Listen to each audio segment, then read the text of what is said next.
I think we can get into it. We have a couple people here with us live now. So, all right, guys, welcome to the third episode of Let's Talk Comics, where myself and another co-host in the comics community discuss one of the many facets of the storytelling medium. Whether it be stories, creators, constructs, or adaptations, we kind of hit it all. This week, I'm really excited to introduce you guys to our co-host, Comic Boom. Thank you so much for coming back on, man. It's always a pleasure chatting with you. Great to be here, Dark Knight. Great to be here. So this week you had brought up this really great topic for us to discuss in faith in comics, and by that I mean the belief systems by which characters we know and love live by, and it doesn't necessarily have to be religion, as we were discussing earlier, and because oftentimes I think faith has a certain connotation that it implies solely religion, but it's not necessarily the case, although it is included in there. It can range anywhere from belief in gods, constructs, concepts, or a number of other things, which I think kind of gives this conversation a lot of versatility. And of course it was kicked off, of course, by Tom King's Batman issue 53, which that's obviously, so it's probably not it wasn't really my idea. I think Tom King, whenever a writer writes about anything pertaining to faith or religion in comic books, it always seems to make some news. It always seems to ruffle some feathers. And Batman being the iconic character he is, it's appropriate that he's a discussion has been inspired by that issue where Bruce Wayne sort of convinces 11 other members of a jury to find Mr. Freeze not guilty, and his appeal is largely a religious one, and it gets in a little bit into what Bruce Wayne believes in and the concept of Batman being God, and it's that's, I think that prompts the discussion we'll have, and obviously we won't just talk about Batman, but we'll talk about some other heroes as well. Yeah, I think the issue definitely spawns a wide range of conversations. So, um, so we'll have at it. So, each episode of Let's Talk Comics, we kick things off with our polls of the week, or just a comic that came out today, Wednesday, New Comic Book Day, that we either heavily anticipate or a comic that we might have gotten a chance to read already. You want to kick it off, Comic Boom? Yeah, I'm gonna give a shout out to The Life of Captain Marvel issue 2. It came out today. I strongly recommend this series, and I'm someone. It's written by Margaret Stahl. I'm someone that's had like so many Marvel zombies out there. I'm not a Marvel zombie, but I got into Civil War too, and like so many people, I discovered that I really didn't like Carol Danvers very much as a character. She was kind of a fascist in Civil War too, in her actions, and I did enough videos on that, and she's one of the most popular characters to review on YouTube, quite frankly. But in any event, Marvel wants to make her likable. She's more likable because her comic book persona, I think, is not as liked as it ought to be. And with the movie coming out, I think they wanted to soften her up a bit, make her more relatable. Margaret Stahl's come back. She's written a very strong character drama going back into Carol Danvers' childhood and just what motivates her as a character. And it's really accessible. And I don't know a lot about her backstory. And the art's fantastic. Carlos Pacheco is the artist. And then there's another artist, Margaret Bennett, does the flashback sequences. I highly recommend it. It's quite good. So I know you had said that Stahl had written a pretty, let's just say, not great run on Captain Marvel. Do you think that the reason of, I guess the reason that this book is better than the other one is less editorial mandate? Well, I do think that she's made it very clear. Margaret Stahl gave interviews at the San Diego Comic-Con. She's given lots of interviews online and elsewhere. And Joe Quesada really he talked to her, and they gave it. This is more in her wheelhouse. She's always been a young adult writer. She's written a lot of young adult novelizations before. And I think when she originally wrote Captain Marvel, she was too tied to continuity and she couldn't tell the story she wanted to tell. This is more in her wheelhouse. It's more character driven. She gets to sort of, I think, revamp and sort of not reboot, but revamp and revitalize some of the past of Carol Danvers and reconcile that with her present characterization. And it's really good. It's good, and I think it's particularly good going into the movie, probably. That's awesome. My pick this week was Justice League Dark #2 by James Tynion and Alvaro Martinez with colors by Brad Anderson. Issue 1 was fantastic. I think from everybody I've talked to about it, it's pretty globally loved. The art was beautiful.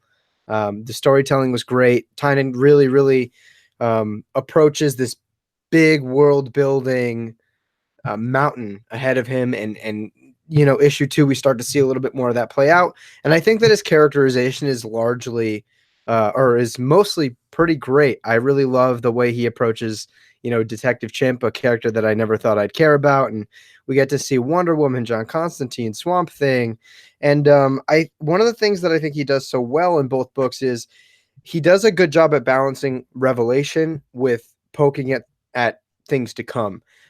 This issue in particular, we get some Doctor Fate action, which we really haven't gotten a lot of really since the New 52, besides some Earth 2 incarnations and what I think to be a pretty poorly written Doctor Fate miniseries during the New 52. But some of the ongoings of this issue of Justice League Dark will be discussed during our conversation, because it does have to do a lot with godhood and the fallacy of, or potential fallacy of gods, and how that kind of relates to what happened in Batman 53. But overall, really great book. Martinez's art is better than it ever has been on this series. He did some work on Detective, which, while the art was great, is completely completely toppled by his work in Justice League Dark. So I really dig it. If you guys aren't picking it up, you probably should be, and it's really easy to jump on because it's only issue 2. Yeah. But so the thing, as Comic Boom had said, that really spawned the idea of this conversation was what happened in Batman 53. So if you haven't read it and are afraid of spoilers, we will probably be delving a little bit deeper into it. But by course of the story, this 3-issue series, it's happening after the events of Batman's failed marriage, and he uses concepts of religion and faith to deter a jury from ruling Mr. Freeze guilty on a crime that he now thinks that he did not commit. And the people of Gotham are in this situation very accepting of Batman, and just because he's probably saved every single one of them from something, whether it be the happenings of Cataclysm, which did affect the whole city, or some smaller, more grounded things. And Comic Boom, do you have any ties to pull together with that? Well, one thing about Bruce Wayne is what was it revealing about Batman 53, at least in the interpretation as written by Tom King, is Bruce Wayne, when his parents were killed, he lost his faith. Now that makes complete sense. A young boy losing his parents murdered in front of him, you're gonna lose faith in a god. That's easy to imagine. And and in building himself up again, Bruce Wayne, it's clear that he found his faith again in Batman, and he found faith ultimately in himself. And it's almost implied in Batman 53 that there really is, that Batman thinks of his Batman persona as a separate person, almost, that Batman is a god in many ways in Bruce's own mind. And I think that what is so interesting about Batman 53 is, leaving aside some issues I might have with the story, but from thematically, I think it's very interesting, because imagine that you think of yourself as a god, and Batman's this powerful god, and you go through and you defeat all these villains and you right so many wrongs as Batman, and then all of a sudden you find yourself in love and you're happy, and then suddenly something feels off, and then all of a sudden that love is taken away, i.e. Catwoman leaves him, the wedding doesn't take place, and all of a sudden being Batman doesn't help you anymore. Batman doesn't know much about how do you deal in relationships, how do you make a relationship work. Suddenly Batman is not God, and he begins to make mistakes. Suddenly he's flawed. Batman is flawed because he's not perfect. He's good at some things, but not so good at others. And I think that fall from grace for Bruce Wayne, and maybe seeing Batman, seeing himself in a different light, caused him to make mistakes. And now he's afraid that he made a mistake with Mr. Freeze and maybe crossing a boundary. And he wants to, it's almost like he wants to get redemption. he wants to say, I'm so sorry, Mr. Freeze, I'll redeem it. And so Batman tries to redeem himself by, through Bruce Wayne, bribing his way onto the jury to try to convince the jury that, look, I made a mistake. Batman made a mistake. God is not perfect. Batman's not perfect. So it's very interesting. Well, I think that the one of the key things about this is it has these very subtle ties to Frank Miller's Year One. You know, when he becomes Batman, you know, he's bloodied and beaten and sitting in his chair in his study or wherever it was, and you know the bat flies through the room, and you know there's the whole "Father, I shall become a bat," and then tying that again into Dark Knight Returns, where Batman is almost a split persona. I think Bruce genuinely, like you said, he sees Batman as an entity entirely of its own. I don't think he sees Batman necessarily as Bruce Wayne. To him, they're two totally separate figures. And when he isolates Bruce Wayne from Batman, Batman is the thing in which Bruce Wayne has faith in. Um, by I guess transitive properties, he's, you know, Bruce Wayne is Batman, so for all intents and purposes he does have faith in himself, but I don't think that that's how Bruce sees it. And when Batman isn't able to do the one thing that he needs him to do, or at least this is when he finally realizes it, this is where the fallibility of Batman as a construct takes place. You know, throughout the story it's actually Bruce arguing against the jurors while the jurors are actually advocating for Batman, right? Yeah. And Bruce at this point is the only one that knows that he's the one that made a mistake. You know, due to what I assume is the happenings of Batman 50, he's brash, he's aggressive, and he's not the pensive character that we typically know him to be. So after finding quote unquote evidence that Mr. Freeze had committed the murders of 3 women via the temperature of their spinal cord, Yeah. he brutally attacks Mr. Freeze in this massive assumption. But we later find out that Freeze was framed by someone else, and Bruce, like you said, is trying to redeem himself for his actions. And when, you know, when he finally confronts the jurors, he discusses the fallibility of Batman and how while, you know, their faith in Batman is, you know, not to be understated, Batman is not a god. And by admitting that Batman is not a god, you have to admit that there is a certain source of fallibility in what Batman does and in what he is.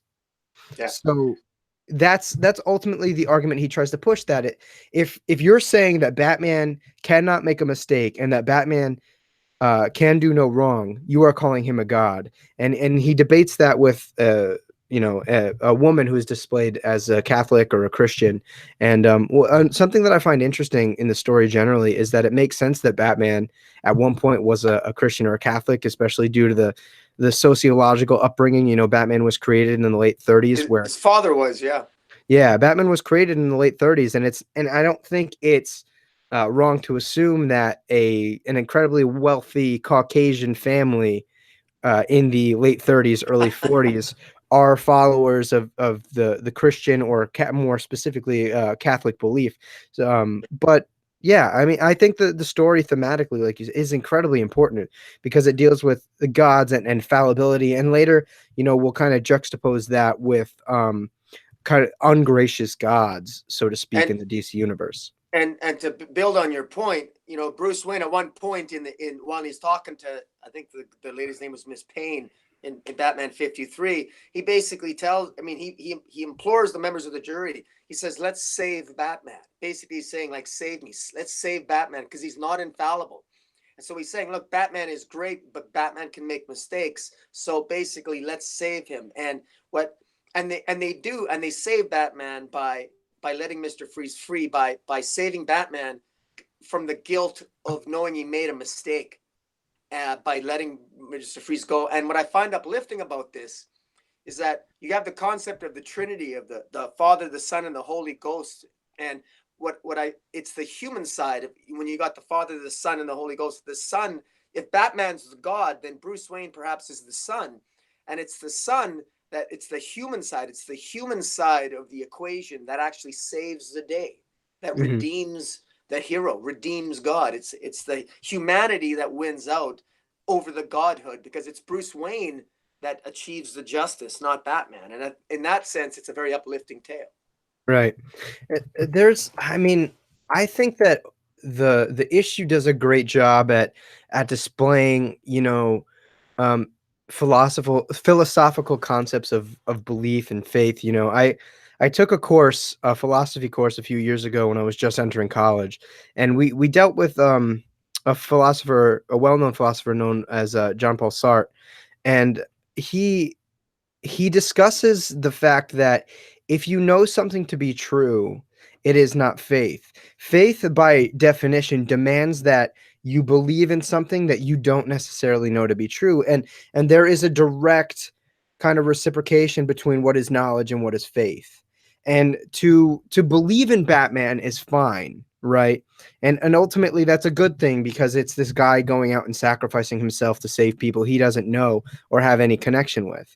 But to know that Batman is infallible defeats the purpose of believing in him as a construct. Yeah, no, it's that's a really good point. One of the and that's one of the other themes, and this is we'll be getting when we discuss other heroes as well. But this how people conceive of their God and the relationship they have with their God, the God of their understanding, whether it's a belief or a construct or whatever, is do you believe in blind obedience, or do you have a covenant or a relationship with your God? For example, Roman in Christian faith, they insist on blind obedience. Look at the story of Job, which was referenced in Batman 53. Right. Bruce Wayne specifically referenced Job because Job practiced blind obedience to God, and when he made the mistake of questioning God and saying, "Why is this happening to me?" God said, "Who are you to question me?" Mhm. And ultimately, of course, so Job stayed the course and never questioned God. And it's worth noting that at the end, after all was said and done, everything that was taken away from Job, God doubled, gave him back to it even more abundance than what he originally had to reward him for that blind obedience that he had to God. And it's very, very interesting, and especially when you look at it in terms of other faiths, like Judaism, for example. Jews have a covenant with their God that allows. You've heard the expression chutzpah. Do you have the chutzpah? Chutzpah is a Jewish expression. It means the ability to question. You go chutzpah. That's the ability to question God. How can 6 million Jews be exterminated and they still have faith in their God? They got chutzpah. They're not afraid to ask God why. They're not afraid of being punished just for asking the question. Mhm. And when you look at that blind obedience, you look at how Superman, the philosophies of Superman and Wonder Woman, they're not afraid to question their gods. Wonder Woman in particular is an example of someone who's not afraid to question her gods despite worshiping them. Yeah, yeah, I'd agree. And I think that there's definitely something to be said about finding faith in desperation. When Bruce found Batman, it was. I find that oftentimes when a person loses their faith, they're in this place of limbo where they really don't know what to believe in or how to believe in other things because they've found again fallibility in what they used to. And with Bruce in particular, he lost his parents and he leaves Gotham and he trains his body and his mind and his spirit and he's broken himself down both mentally and physically. And when he comes back to Gotham and he finds incredible difficulty in dealing with street level crime, he finds Batman and this big massive construct as faith. That is, for all intents and purposes, his God. And I think that there's something to be said about finding a belief or faith or a religion or however you want to frame it out of desperation, and how sometimes that can somewhat cloud your judgment. Like I had brought up earlier with him finding where in Frank Miller's work, particularly with Batman, Batman is a separate entity, and Bruce, I think, at the end of this book, kind of comes to realize that Batman is a part of him. He realizes the very thing that he is trying to instill within the jury to make up for his own actions, and I think that's where you see a lot of personal growth in realizing that there's nothing wrong with having faith, but out of desperation, it leaves you a little bit blind to what faith can do to you. Yeah, and it's interesting too. Like in the build up to the wedding issue in Batman issue 49, uh, which has been criticized for Batman's behavior in that. At one point, Batman actually prays beside the Joker Hmm. in Batman 49, and that was a.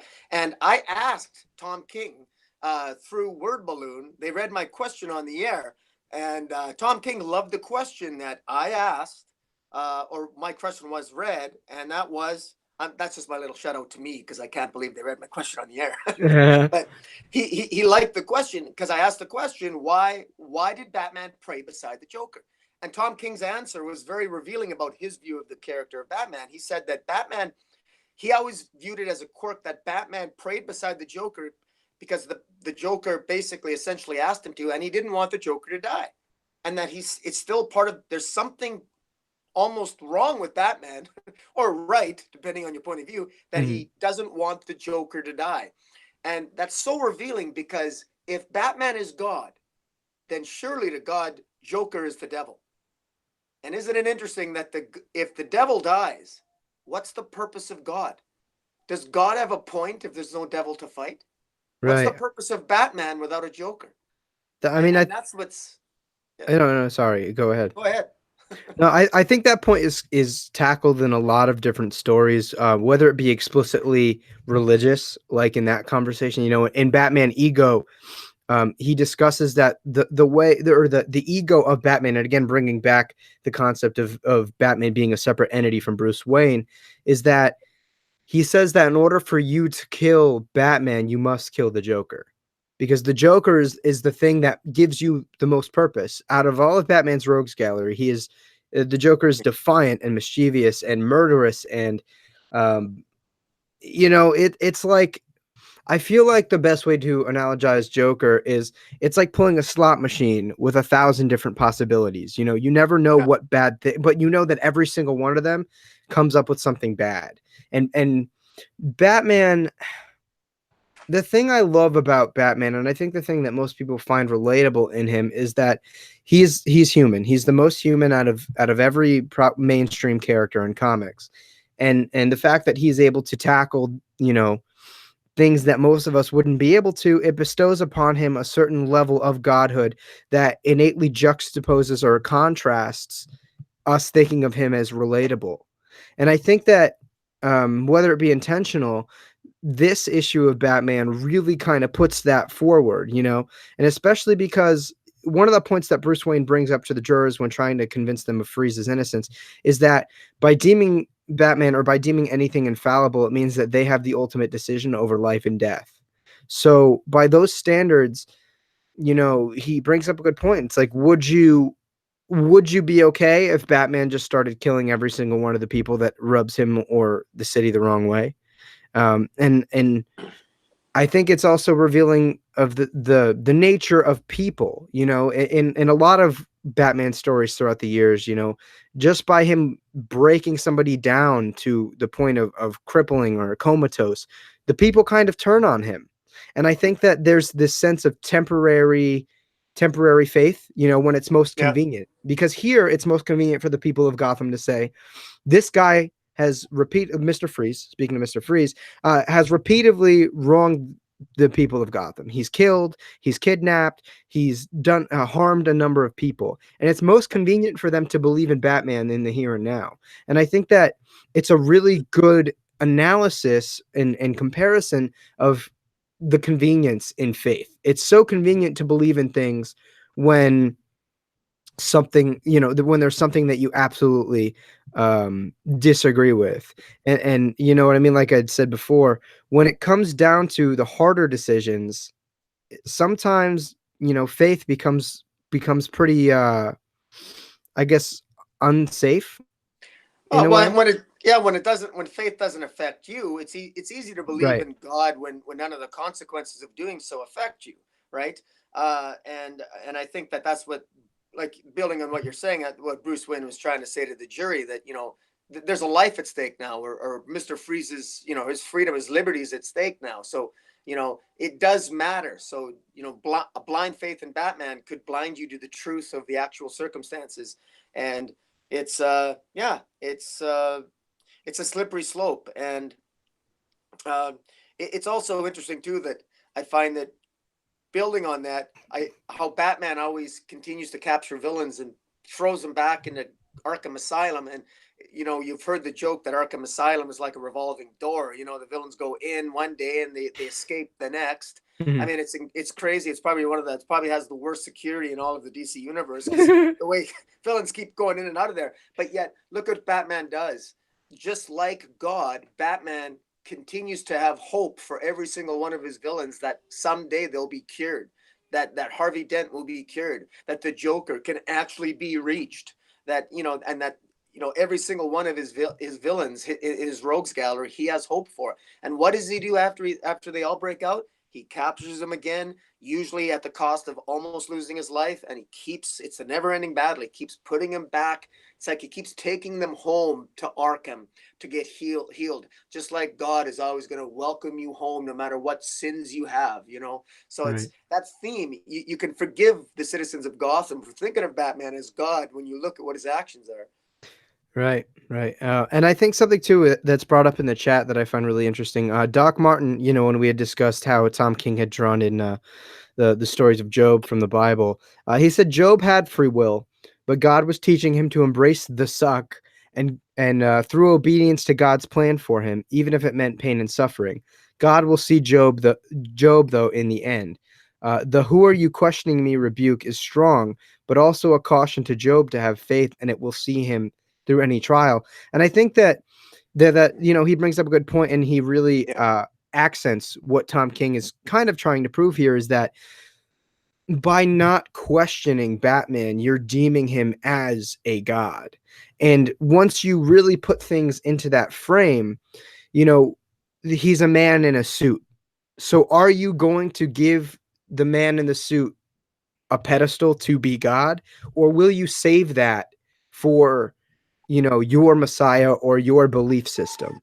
I thought that was a really, really good point. Yeah, it is. And there's also one other good point too, that a lot of people don't realize what actually happened at the end of the story of Job. A lot of people forget that with the story of Job, and this is not mentioned in the Tom King version, and that Mhm. is basically that Job's friends at the end, Job's friends abandoned Job because they assumed that Job had done something wrong to offend God. And so they abandoned Job because they said to Job, look, you must have done something wrong to offend God. Why else would you be punished like this? And God did a very interesting thing at the end. After rewarding Job and doubling Job's riches and prosperity, God punished Job's friends for losing faith in Job. Mhm. And that's what's so redeeming about it, because God will even impugn himself if it means upholding the dignity of a man who has done no wrong. And that's what God was doing, saying, you abandon your friend. Why? And of course they abandoned him because they put their faith in God. And so interesting, if we draw that to the Batman analogy, that's Right. Bruce Wayne saying, look, don't put all your faith, like, don't abandon Mr. Freeze, your fellow human, just because Mm. Batman the God said this. Don't assume that God is right. Right. So it's the Job analogy works in that respect too. I think also too, another argument that could be said about that is, have you can have faith in Batman, but at the same time, one of the biggest points it discusses is here is their chance to save Batman and to help him on his path to redeeming himself because of his misguided actions. And I think that, like I said, one comparison to be drawn between that aspect of the theme that you had just brought up is by don't abandon Batman because you believe in him too much. You know what I mean? I feel like by believing in Batman to be some sort of god, you abandon the fact that he is human and he makes mistakes. So therefore, don't put him up on this mountain where he can fall off of. Put Yeah. him on this level where you can believe in him and you can love him and you can trust him, but you have to understand that we only have two legs and they can only do so much. So eventually, if we are to fall, help him so that he doesn't fall from a mountain, but maybe a step stool, so to speak. You know what I mean? So I think that's a really good point. Yeah. But overall, let's kind of wrap up the Batman portion of this conversation. I think that you know moving forward with the character, I think that the landscape for his belief and his faith system is going to be really interesting. I think that there is something to be said about having faith in a religious concept and a construct, and having faith in, I guess, a more grounded construct. Yeah. And I think that the the concept of faith in something that is non-religious and in I guess it's hard for me to articulate this properly, but I think there's something to be said about having faith in multiple different things, and there are ways to kind of level them off, and that we are to have faith in the things that we know to be, I guess, more human and more grounded, but at the same time, faith in these things to a standard of religion can be pretty unhealthy and pretty toxic. Yeah, I agree. I agree. And yeah, so I don't have anything. You made a lot of good points there. There's so much. There's a lot more that can be said. I do. Um, I want to. I want to give one more, just one little tidbit about Batman. It's Hmm. my favorite Batman story is not actually in a comic book; it's in a novel, and I can't remember the name of the novel, but I've remembered the story, and it's about the power of prayer. And I'm just bringing it up because it's kind of related to faith, and what Hmm. it's such a simple story, and what it is it's about a young boy. It's about a young boy who wakes up and there's an altercation in the kitchen, and he goes and the Joker's in his house terrorizing his parents, the actual Joker, and he's Hmm. absolutely terrified, and he runs and he hides under his bed and he begins to pray, and he prays to God to help him, to rescue him. And so he keeps praying and he keeps praying, and suddenly it occurs to him that the only way to defeat the Joker is Batman. And so what the kid does is uh, he makes his own makeshift bat signal and he shines it out his bedroom window, and Batman comes and saves the day. And it's written in such a way that you don't know what the kid did until the very end. It's a great reveal, great story. But I always find that so interesting that it was through the power of prayer that this kid was inspired to do that to Batman, and then Batman comes and saves the day. And it's just one of my favorite stories, and uh, I thought I'd share that because I like that. No, I mean that's a pretty powerful story, and I think that connecting faith with the innocence of childhood and of youth is pretty powerful, because I find that oftentimes when a child believes in something, it's more pure than if someone like you or I were to do so, because for us it's very conditional, but for Yeah, them there's this sense of wholeheartedness. yeah, no, uh, I hear you. but with moving on from Batman, we're gonna tackle another of the DC's major pillars in Superman, and I think that there's something again really interesting to be said about Superman, because I think that there are three main stepping stones in Superman's faith, right? So again, being a construct of the late 30s, early 40s, generally, especially growing up in the South, it's safe to assume that, and via context in Superman's stories, that the Kent family were Christians, or some level of Christian, and then we have his faith in Ra, the Kryptonian deity, as when he later rediscovers his heritage, and then his overwhelming faith in humanity, and his belief that they're capable of being more than they are. So do you want to kick that off? Well, yeah, and just to build on what you're saying, there certainly is there's a strong Judeo-Christian background to the DC superheroes in the Golden Age years, and there's no question that well, I mean, Joe Siegel and Schuster are both Jewish, and there's a lot of similarity between the story of Moses and the story of Superman. Moses was as an infant child. Uh, the Egyptian princess put Moses in a oh pardon me the slave, the Jewish slave, put Moses in a cast basket and rolled him down the Nile River, and the child was found by the princess or the queen of Egypt or whatever, and he grew up, and so he was sort of like the immigrant, the stranger in a strange land, and he grew up to become Moses and freed the slaves, freed the people. And then with the story of Superman is very much like that, you know, rocketed from a doomed planet Krypton to bring hope to a struggling planet known as Earth. I mean, there's an extremely powerful metaphor there that well, even today, I mean, the power of that metaphor, and like all powerful metaphors, it can be perverted, because even now, it's, you know, now with the immigration problem in the U.S., you know, how many times have you heard that, you know, if Trump got his way, Superman would never be American. Hmm. but I don't want to digress talking about that. But no, it's very interesting, and I just want to say a quick point, because I'd say I would. I spoke to uh,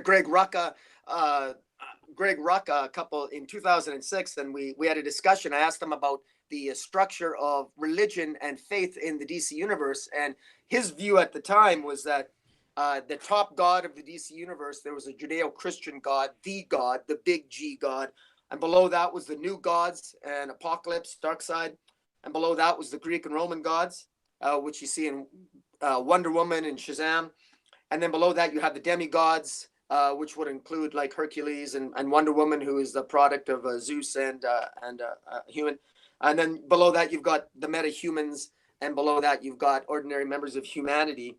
And all of the heroes that we're talking about, that we'll be talking about, from the heroes of the Justice League to John Constantine, et cetera, they all fall in that hierarchy. Right. But uh, yeah, and yeah, you want to expand on that?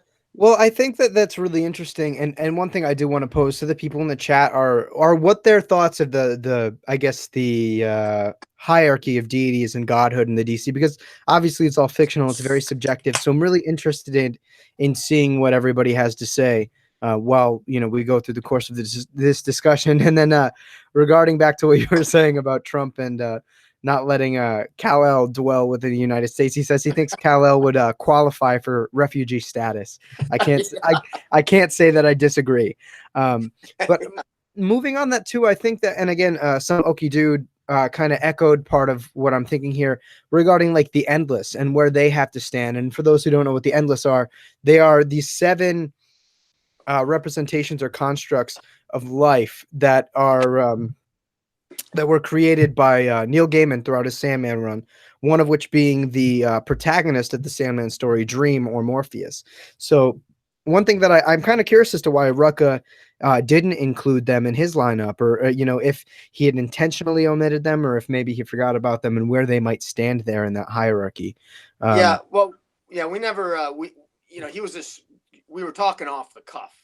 Mhm. We weren't. And by the way, the Sandman, it's never clear to what degree they're actually, back then. I don't think it was ever really clear that they were necessarily an active part of the DC universe. It's always been, I think they kind of are now, but they've never really, there's never been any active crossovers up until Metal, quite frankly. I mean, I don't think Morpheus ever really appeared actively with DC superheroes until the first issue of Metal.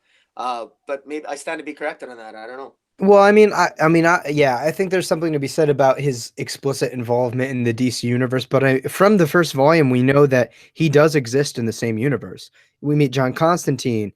At one point, you know, we meet Swamp Thing, and then even again in the first volume, he explicitly shows the I think it's like Batman and Green Lantern and maybe one other member of the Justice League kind of meeting up, and it has to do with him uh, reobtaining all of his artifacts of power. So I think that's really I think that he's always kind of existed there. And I think that the thing about the Endless is that they kind of exist in the background, and their power over, again, those 7 constructs of life, I think is unprecedented in many ways that other gods don't represent. So I think that they're there, and I think that their presence is just kind of off to the side. And I wonder, you know, where they really do stand in that hierarchy, because their domain of power is huge. You know, they do have, you know, their power exceeds the demigods and maybe even the Greek myths that are shown in the DC landscape. Yeah, I would probably put them on the same level of probably somewhere right above the Greek or Roman gods. I would think, or possibly on the level of I think that they might even be unique in the multiverse, because Right. one of the things about the DC universe is that there are some things in the multiverse of the DC universe where there's only one dark side, for example. Hmm. There's multiple Supermans. There's multiple Wonder Womans. Each universe has its own Superman, or own Wonder Woman, or own incarnation of this. But there's only one dark side. There's only one apocalypse. There's only one new god. Hmm. Because if you look at the map of the multiverse, and so it's interesting, and even the Speed Force, there's only one Speed Force. It goes through the multiverse, and so why is that? I mean, it's interesting, because what is there only one thing of? Well, arguably there might only be one God if you believe in the Judeo-Christian idea, only one God, and so there's a lot of religious, I think, elements behind all this too. So uh, it's hard to say. I think it is, but I can say though that it's always a moving target with DC, as it is with Marvel, Hmm. because it's such a touchy subject to go upon. It's easy to. Uh, One of the things that, uh, and I want to quickly say this because I think it's very funny. I got into an argument. Somebody was telling me that. He felt there was probably a lot of atheists in the DC universe or Marvel universe. And I said, what do you mean? I said, how can that possibly be? Because if you live in the DC or Marvel universe, gods are all around you. Gods appear before you. I mean, in our universe, we don't have a god come down and prove they exist. Hmm. But to me, I don't know how you could be an atheist in the DC or Marvel universe unless since they're everywhere, arguably. Yeah, well, I think that it's because people, when they think of atheism and belief, they do it in a religious context, where I think atheism is just a word to generally describe faith. And again, it doesn't necessarily have to mean religion. And I think that, like you said, I 100% agree with what you say, that I think it's difficult to be, by definition, an atheist, because there's a lot to believe in the DC universe. They are explicitly shown, all of these different facets of the DC universe that reflect godhood or reflect other concepts that you may have faith in. Like later in the conversation, we get into faith in no uncertain terms that are non-religious, like willpower and emotions, upon other things. So that's a good thing to have brought up. And one of the things that, while we're talking about the hierarchy of godhood in the DC universe, Emmanuel Paredes asks, where do you think Dr. Manhattan sits? And I think that's a pretty good question to ask, because it's this juxtaposition of science and faith rather than religion and faith, which seem to be very hand in hand. And I think that, in terms of his ability, I think that he's up there. I think that because we've really only seen, and this is me totally blocking out the before Watchmen stuff. We've really only seen him in the original Watchmen explicitly, besides random cameos we've seen post DC Rebirth. Um, I think that he's up there, but I think that where his ability to, I guess, influence the world is pretty. Hmm, it's pretty dubious, I guess. We don't really know, but we know that he, in no uncertain terms, is incredibly powerful. Yeah, and well, as far as to answer that question on Doctor Manhattan, that's a difficult question to ask, because right now the whole question of Doomsday Clock, in the context of Doomsday Clock, Doctor Manhattan at the end of Watchmen went off into the universe, essentially hinting very strongly that he was going to create his own universe. Mhm. And he had the power to do that, to create a universe in the power of his hand, his blue hand shaping, like the blue hand of a god, shaping his new universe. And the idea was that if Dr. Manhattan created the New 52, which was kind of darker, somehow hope managed to survive, the hope of rebirth. And so, despite everything that Dr. Manhattan did, the power of Superman prevailed, power of Mhm. hope prevailed. Something Right. overcame the darkness that I think Dr. Manhattan didn't have control of. And I think that's what's causing Dr. Manhattan, whatever form he's in right now, because we don't know who Dr. Manhattan is, that somehow good will prevail. And I think ultimately that's one of the themes of Doomsday Clock, and even the theme of faith, that Right. the good guys will win, that have faith. Everything's going to be all right. Everything's going to be all right. And really, that's the hope of everything, that everything's going to be all right.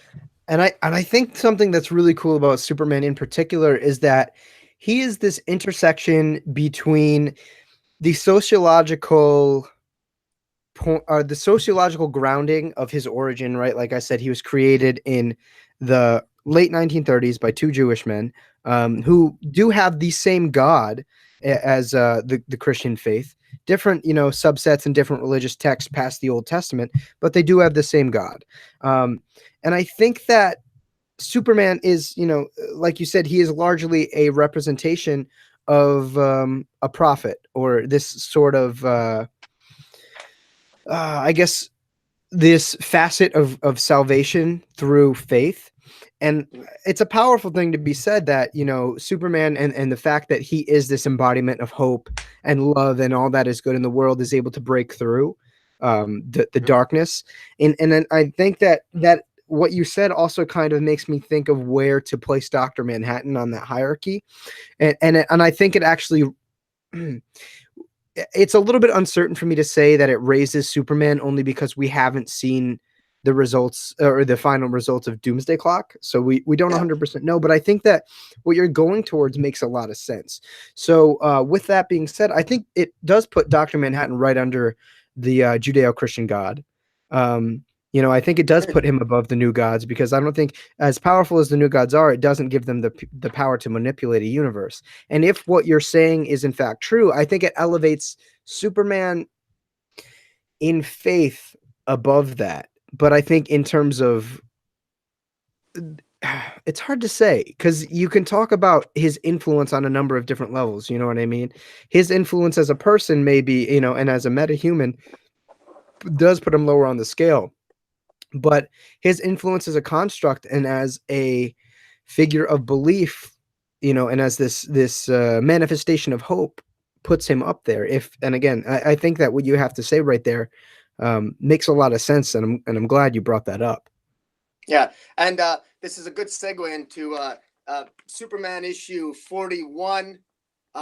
This is, I mean, Jonathan, Superman's son, asks his dad.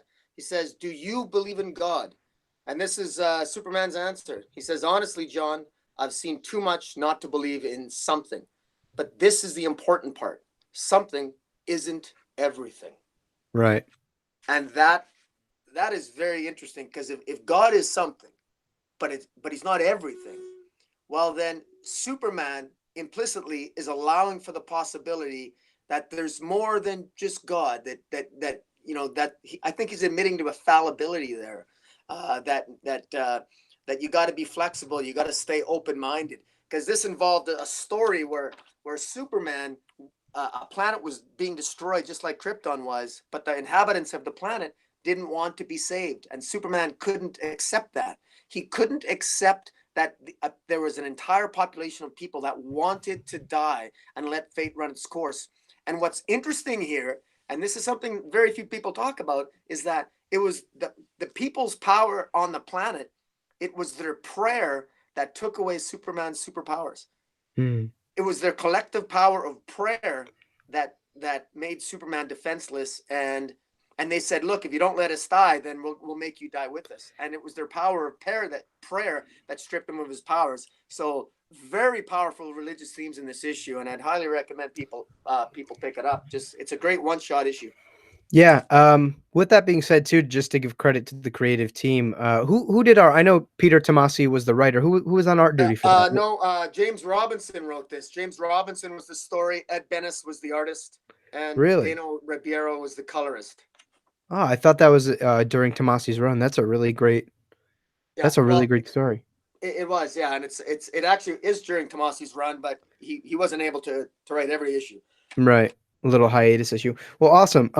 And there's a lot of good stuff being brought up in the chat here. Some Okie dude brings up about how, Dr. Manhattan is essentially a god. And I think what he's trying to say is the reason that he hasn't ascended, beyond this more operational force, is because he's lost all of his traces to humanity. And I think that that's what elevates Superman, and the fact that Superman doesn't see himself as a god. And it has to do with, I guess, the graces of being a figure that is worshipped. The power in Superman is that he, for all intents and purposes, has the powers of a god, but he doesn't see himself as such. He sees himself as this force by which you can do good by, and I think that that instills with him a lot of power, not in a physical sense but in a emotional and spiritual sense. And then again, Doc Martin says that the thing, Laurie in The Watchmen said something about Dr. Manhattan and being a deus ex machina, and he always thought that Moore's inclusion of John, as in Dr. Manhattan, as a watchmaker establishes him as the mechanism by which God moves the universe. And I think that's a really good point that I, until now, hadn't thought of, seeing his ties as Dr. Manhattan and the narrative, that the way that Alan Moore frames the narrative in Watchmen. I don't remember what issue it was. It may be somewhere between 3 or 5, where as he's now Dr. Manhattan, we see the narrative being framed in these different time zones, and it's very uncertain, or yeah, a time zone, not time zones, these different points in time for him, and he's not able to really grab hold. And again, that's a really, really good point. And he says how, the Kents, given what we know about the sociological placement of the storytelling and where they are in comics, are that they're Lutherans. And yeah, I agree, that's a good point to make. Yeah, well, and yeah, with John being with Dr. Manhattan when he was younger, his human persona being his father being a clockmaker, time is something, is nothing but a construct. I mean, if you get deep into physics, I'm not an expert on physics, but my understanding is that everything is a concept that says everything is happening all at once, and that everything's there. Time is only linear because that's how we perceive it. And Dr. Manhattan exists all at once. Dr. Manhattan, throughout the Watchmen series, everything was happening all at once from his perspective. And he was aware of what was happening all at once simultaneously. And yet at the same time, that it was sort of ironic that, his dad was a clockmaker dealing with time that is linear, cause and effect. Well, if you can be at every point in time, then it sort of creates that idea of predestination. Do you have free will or don't you? And that's, by the way, that's the main theme of Doomsday Clock. Does free will actually exist, or is everything nothing but the construct? And are we all nothing but products of Dr. Manhattan's imagination? Because if we are, we don't have free will. Right, and I think there's also something to be said about the juxtaposition between science and religion, because ultimately, as Doc Martin had said, Dr. Manhattan, where he stands, is ultimately, or as he believes him to be, let me find the exact words, establishes him as a mechanism by which God moves the universe. But he was created through science, and I wonder, if that's being said, are the happening, or the events of what happened to him that made him into Dr. Manhattan, relative to the science, the religion, or is it the religion that, or is it this aspect of godhood or faith that moved those types of things into motion? Is this entire thing something to teach John a lesson? I wonder, you know what I mean? Being able to see time in this nonlinear thing, and being able to see space as this construction that is far more ambiguous than he had formerly known it to be. And I think that that's a really good discussion to be had on its own, Yeah, no, for sure. I mean, at what point does advanced science? I mean, like Isaac Asimov said, to primitive civilization, advanced technology would be considered a miracle. Mm-hmm. Anything that you can't explain, you call a miracle, but yet it's advanced science. So when you, at some point, the overlap between faith and science is ultimately inevitable. I think at some point it's going to be hard to distinguish between the two, and I think Dr. Manhattan's the epitome of that, as you said. Right. Well, and something too that I think is brought up in the comments. Some Okie dude says that it's not that Dr. Manhattan thinks he's a god in arrogance. He knows he's God, and he's lost touch, as the comedian puts it. And I agree with that on some levels, but on another, a question I'd like to pose, or my thoughts that I'd at least like to talk about on that, is that I think that he thinks he is God based on what he thinks to be true. And by that I mean, as having lived his life as a normal human being, once he had kind of ascended to this level of almost absolute power, he thinks that there is nothing beyond him. And while I think there's value in that, and he knows that he is this ultimate source of power, I think that it's the same. Him having unlocked, I guess, these facets of space and time and existence does put him at this point where he is elevated intellectually.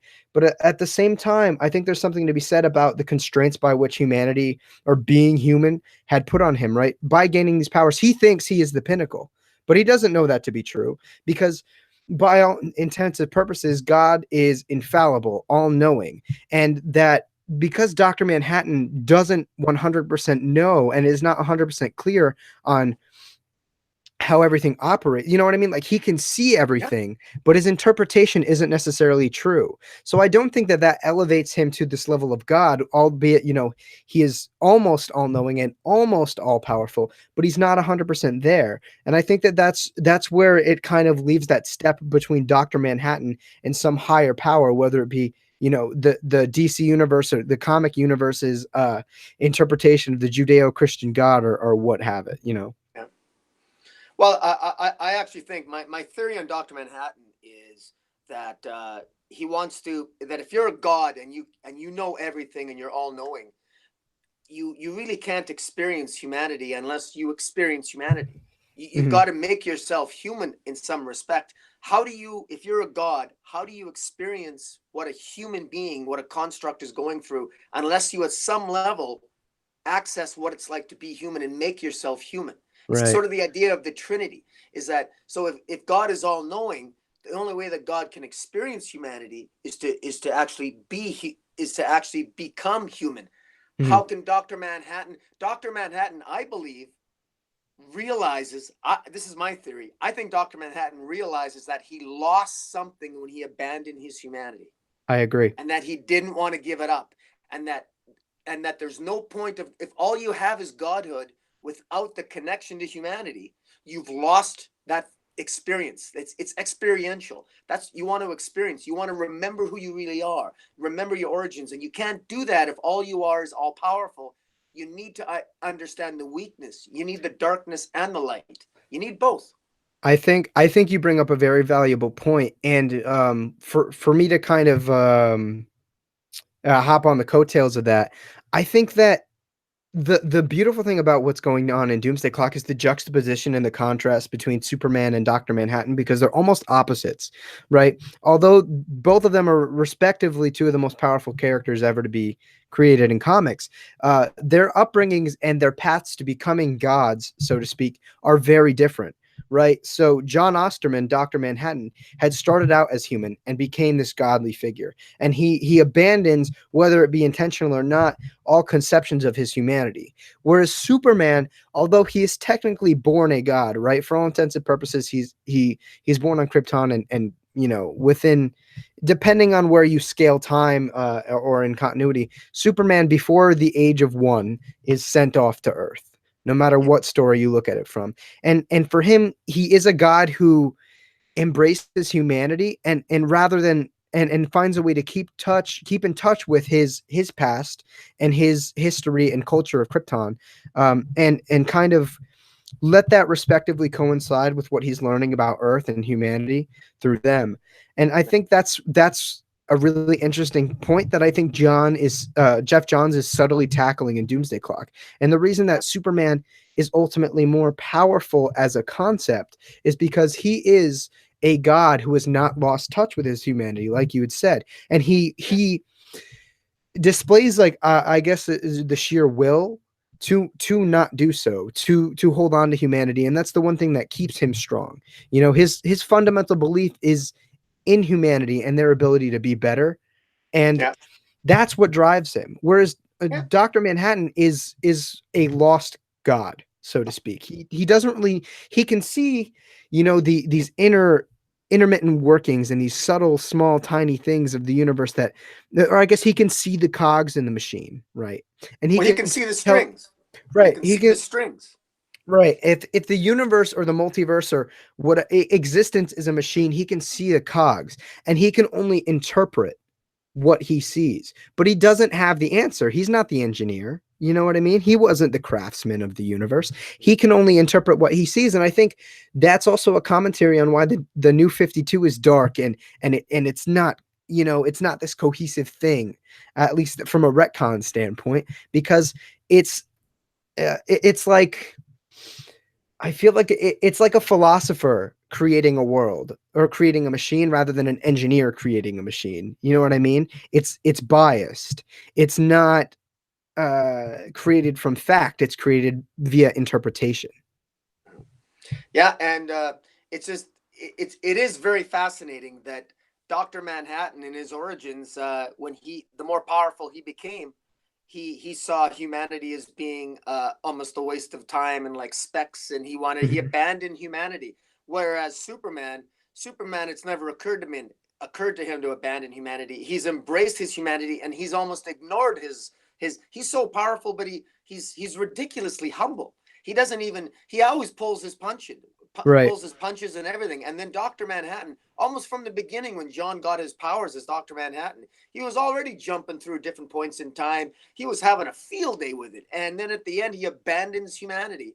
A very, very different approach than how Superman's viewed himself. Right. And I think that there's also something said between them about how they see, I guess, the workings of I don't want to say society because I think that puts it too much on a micro scale, but they see existence in very different lights. John has this overwhelming desire to know, right? But he has the overwhelming desire to know things that he absolutely cannot and will not know. Whereas Superman takes what he sees and operates based on that. And it's I guess this preconceived concept, I don't want to say of instinct, because I think instinct puts it on a little bit too small of a scale, but I guess it's faith on what he sees, and this belief that what he sees is what's there, and he operates based on that. You know what I mean? It's almost like Manhattan, albeit emotionless, has this subconscious lust for knowledge, where Superman sees things as they are and decides to interpret them in his own way without, being without this desire to be the judge, or without this desire to be, the foremost expert on all things. Yeah. Yeah, I just want to quickly throw in that I've always had a theory, and I don't think it's right, but it actually fits in very nicely with our discussion here. I've always thought that Dr. Manhattan was in fact the New 52 Superman, and the New 52 Superman died. And my theory is that Dr. Manhattan envied Superman, envied the real pre-Flashpoint Superman so much that because Superman was comfortable with his power and still embraced humanity, and it's something that Dr. Manhattan is not doesn't seem capable of quite being comfortable with. And so I think I think the New 52 was the great experiment for Dr. Manhattan, and he made himself the hero. He made himself Superman. Mm-hmm. Meanwhile, if you recall, the real Superman was hiding behind the scenes, right? Mm-hmm. But then the New 52 Superman died, and what happened to cause him to die? I think that might be part of the mystery of Doomsday Clock. But I digress. But I uh, think I think that raises a lot of really important questions about whether or not Superman is an embodiment of God. By his own grace, he lets the Superman of the New 52 universe act, albeit with, some mistakes. The New 52 Superman is seen as very flawed, very young, very ignorant, and very inexperienced. And we learn later, towards the end of the New 52, beginning of Rebirth, that the pre-52 Superman that we know and love is kind of watching things and letting him operate, and being a quote unquote, graceful presence. exactly. Um, but the thing that makes me question that, I really love the thought process there, is that in Superman Reborn, we see that the New 52 Superman merges with the pre-Flashpoint Superman into this That's one right. being. So Yeah. my question for you with your thought there is, do you think that now Superman is in some way connected with Dr. Manhattan because of the results of Superman Reborn? I think. Well. First of all, as I said, I don't think my speculation is correct. But if I am close, or if there is some truth to what I speculated on my theory, then yeah, clearly the existing Superman would have some aspects of Doctor Manhattan in him, or some remnants in him, and yeah, and I don't see anything wrong with that. I think ultimately, I think Doctor Manhattan's on a quest, and some essence of Doctor Manhattan wants to find happiness again, and it's that it's that cycle of death and rebirth, and is the whole idea of always you always want to go home again. We always want to return home, and to me, Mhm. Doctor Manhattan's journey is that ultimately he's going to end back where he started. Up, he's gonna be back. I believe Doomsday Clock is going to end up. There's going to be a new Watchmen universe with Doctor Manhattan back to where he was, and the cycle of that life and death cycle is starting anew, and that idea of resurrection, which is a very common theme in heroes of myth and in the hero's journey, um, is very very common. Mhm. I mean, I think the beauty of Doomsday Clock is that it raises a lot of really interesting questions, and I think in having faith, I kind of had faith in Jeff Johns to deliver something that'll do, both of these schools of thought, right? Some sort of justice. So it gets me really excited to see how Superman is kind of the center of the DC universe, and how that compares with, the quote unquote mechanism of God in Doctor Manhattan. Um, so I, moving up, huh? I just wanted to give one more example quick on the another example was DC Comics presents. I think it was number 28, Superman and the Spectre. This is back in the oh man, this is going back 30 years. But Superman is looking for Supergirl. They just defeated Mongol. Supergirl flew at sublight speed to destroy Mongol's war world, and then she was flying so fast she flew off in another galaxy. So Superman's looking for Supergirl, and he's so angry that he can't find her. He's breaking barrier after barrier after barrier after barrier until finally he slams smack dab into the Spectre, and the Spectre won't let him pass and go any farther. And Superman is fighting and fighting the Spectre. Let me by. I'm looking for Kara. I'm looking for Supergirl. And Spectre explains to him, Superman, he says, you've crossed every conceivable barrier there is in the universe. There is only one barrier left, but this barrier I cannot let you pass. And it suddenly occurs to Superman that it's the barrier to heaven. It's the barrier to the afterlife. And but he's still fighting, and he's still fighting, and finally Superman relents, and it's a beautifully drawn issue, and Superman realizes that, and he apologizes to the Spectre. He says, "Oh, Spectre, I feel like a fool. I'm sorry. I'm sorry," because he realizes that there are some things that even Superman can't do, and that he can't pass. There are some barriers that just you're Superman. You're not God. And then Superman says to the Spectre, but what do I do about Supergirl? And the Spectre looks at him and says, Superman, you need only have asked. And then Supergirl appears magically in the Spectre's arms, and he hands Superman his cousin. And it's beautiful because it was the idea of, less is more. You don't have to fight. If you want something from your God, just ask and ye shall receive. It's a beautifully symbolic issue, and one of the most, I think, underappreciated comics that I've ever read was Superman, but beautiful issue. What is that from? I think you should It's definitely give from that a. DC Comics Presents. I believe it's the I'm probably got the wrong issue. You have to Google it. It's Superman and Spectre, DC Comics Presents. I think it's number 28. I could be wrong, but it's right after the issue where it's Superman and Mongol and Supergirl, and it's well worth a read. It's a fantastic issue. No, I really want to read that. So that's awesome that you brought that up. And I think that that actually pulls a segue. I know we had Wonder Woman next, but I think that there's a pretty We can direct. skip that. I think there's a pretty direct tie to the happenings of DC Rebirth, and how there is this massive shift in the tonality of the DC Rebirth when we reintroduce love, and I think that that is also it articulates further the power of love as a concept in existence and in life. He's able to cross all of these barriers surely out of his love for his cousin Kara, and tying that into DC Rebirth, the thing that really sets things back into motion, or starts to set the DC universe back into the one that we knew and loved pre-Flashpoint, was Wally West and him trying to find this he tries to he's it's love, when they discuss Barry and how Barry was able to return from the Speed Force after the events of Crisis on Infinite Earths. He had a lightning rod, and it was his love for his family and for his wife Iris and for his essentially I guess what's what I'm looking for? Wally as like a son, a figure of a son. Um Yeah. and once Wally, is able to grasp onto love is when he's able to jump out of the Speed Force. And that, and it's his love for and while he thinks it's a romantic love for his former wife Linda Park, it's for his father figure Barry Allen that really imbues him with the power to step out of the Speed Force and start to return the DC universe back into the world that we love. And as a consequence of that, Aquaman and Mera, they get engaged. Oliver Queen and Dinah Drake find love in each other again. And whether or not it crashed down, early on in DC Rebirth, Bruce finds love with Selena Kyle.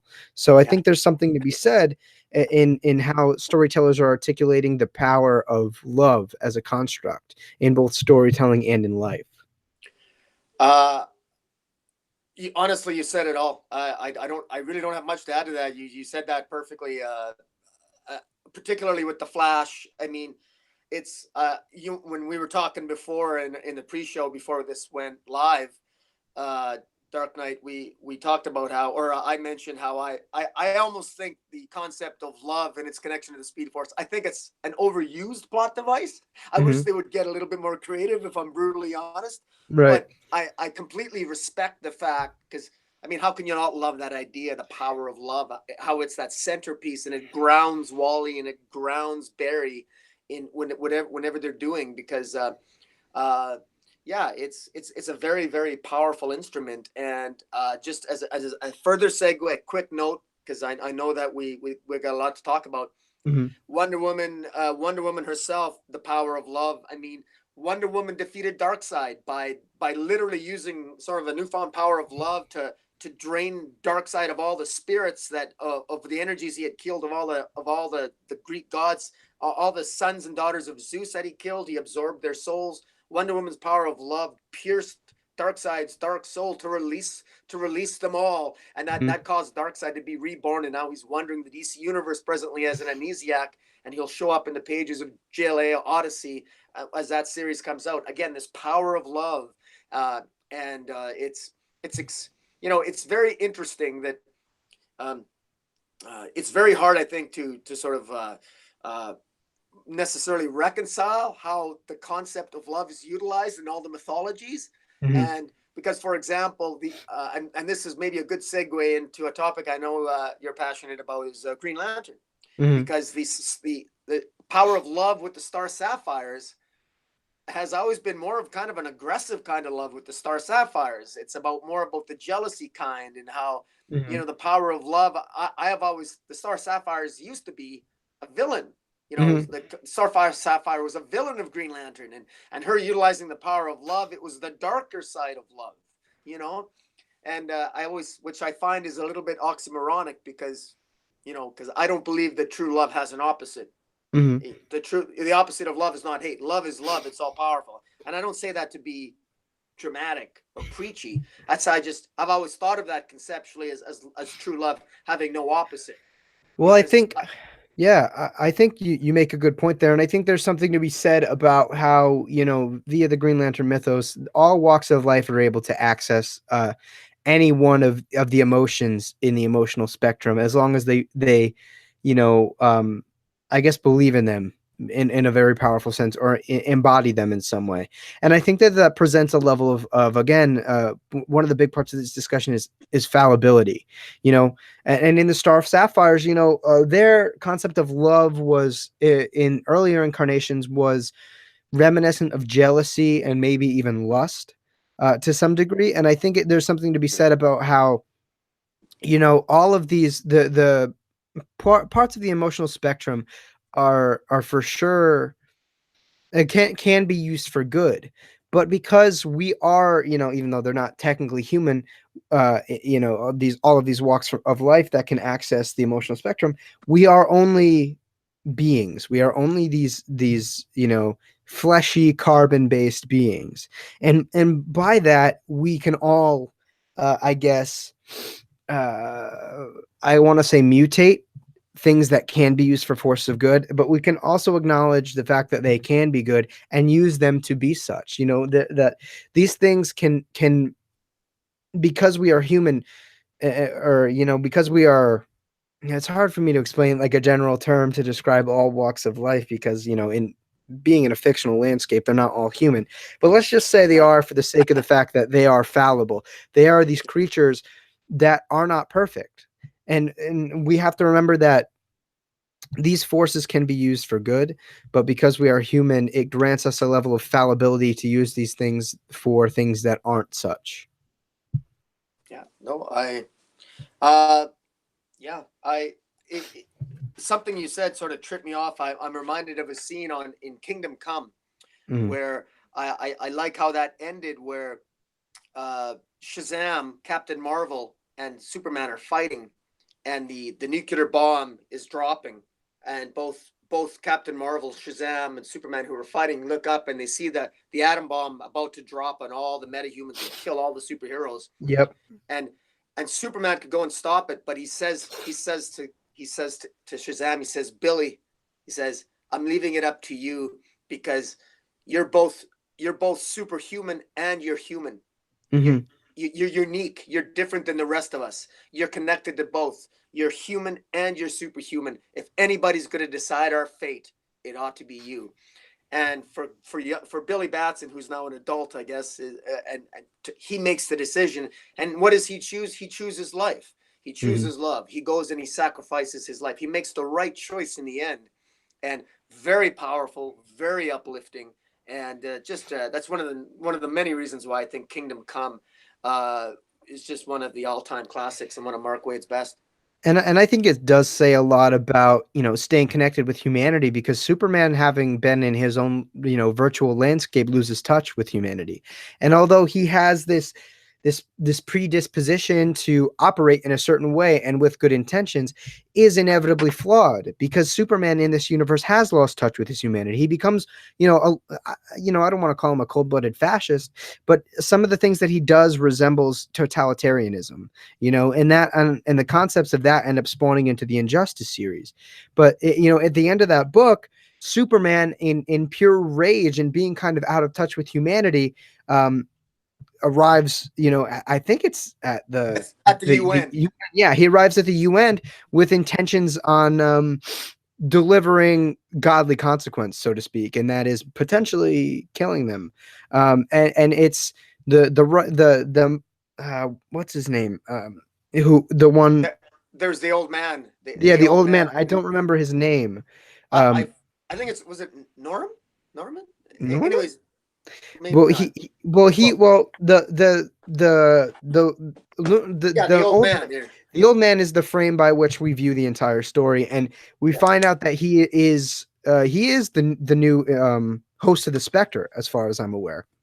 Yeah, he's influenced by the Spectre. Yeah. Right, and Spectre being the right hand of God and in God's vengeance, and essentially an analog for Gabriel in the Bible, brings forth this idea that, Superman, you've lost touch with your humanity, and that's what is driving you to act this way.